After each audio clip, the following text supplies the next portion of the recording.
Good afternoon. So in life, and ask yourself, how did I get here?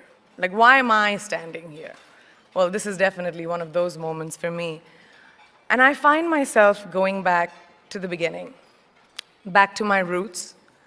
I was born to incredible parents, amazing parents who served as doctors in the Indian Army. I was the firstborn, and as far back as I can remember, I made my parents very proud and happy 99% of the time. Okay, slight exaggerations of personal achievements are allowed from time to time, don't you think? My brother was born a few years later, and even then, nothing changed for me. We were both given equal opportunities, and I want to emphasize this. I want to really emphasize this for you because I don't think a lot of people might understand that being equal might seem very normal. But where I come from, India, and a lot of developing countries around the world, more often than not, this is an exception. It's actually a privilege. My first experience of the glaring disparity between boys and girls came at a very, very young age. I grew up in a middle-class family with extremely philanthropic parents who constantly reminded me and my brother how lucky we were and how giving back to those who were less fortunate was not a choice, it was a way of life. Simple. I was 7 or 8 years old when my parents started taking me on these visits in a traveling clinic to developing communities around and villages around the city that we lived in called Bareilly. We were packed into this ambulance and my parents would provide free medical care to people who couldn't afford it. My job at the age of 8 was assistant pharmacist. So I would count all the medicines, put them in an envelope, and give it out to patients. And I really took my job very seriously, very seriously. But the more I went on these expeditions, the more I began to notice the simplest things that distinguished a boy from a girl or a man from a woman. For example, girls were pulled out of school when they hit puberty because they were considered ready for marriage and babies. That's 12 and 13. While boys still enjoyed their childhood. Or basic human rights, such as healthcare, were denied just because they were women. Let's call this whole experience trigger number 1 for me. Fast forward a few years and many, many triggers in between. Like a producer-director, for example, early on in my career, I must have been about 18 or 19, telling me that if I didn't agree to the ridiculous terms or painfully low salary in his movie, that he would just replace me. Because girls are replaceable in the entertainment business. That was a memorable one.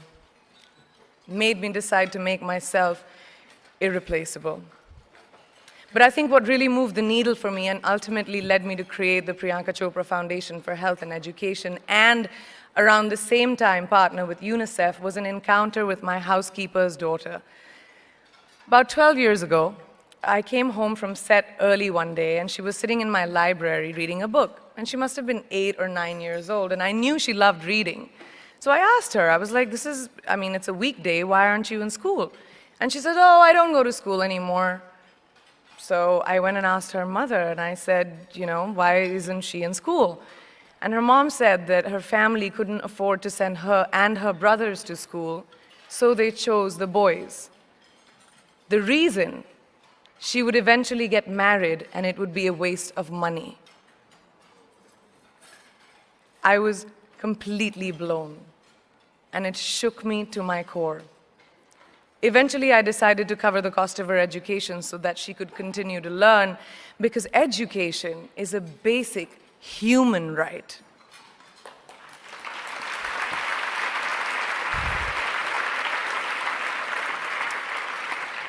And a huge necessity, especially today. From that point on, I was determined to make a difference in as many children's lives as I could, in whatever big or small way that I could contribute. There's a really, really beautiful quote that I read recently, and I think it's absolutely appropriate to explain what I'm trying to say today. The hand that rocks the cradle, the procreator, the mother of tomorrow, A woman shapes the destiny of civilization.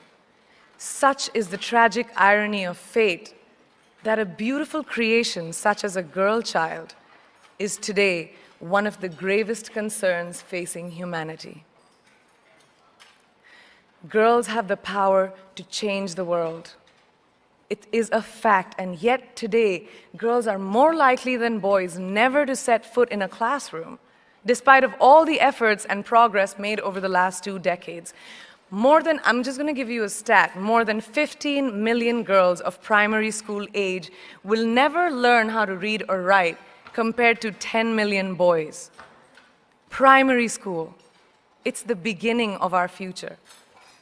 Over the last 11 years, I have witnessed firsthand the incredible work that UNICEF does for children around the world, especially victims and survivors of child marriage, displacement, war, sexual violence.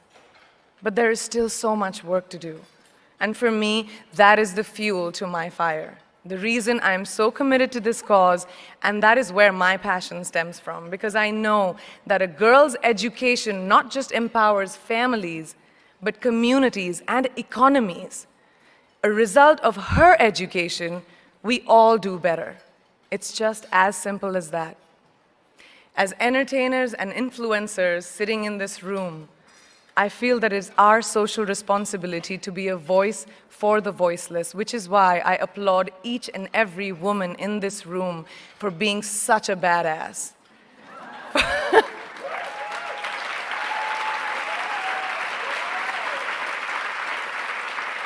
For using your platform and your voice to contribute to change, and for ensuring that there is not even one lost generation as long as we are alive. I'd like to thank Variety and all of you for encouraging me and all of us in this room to keep going and fighting on. Thank you so much.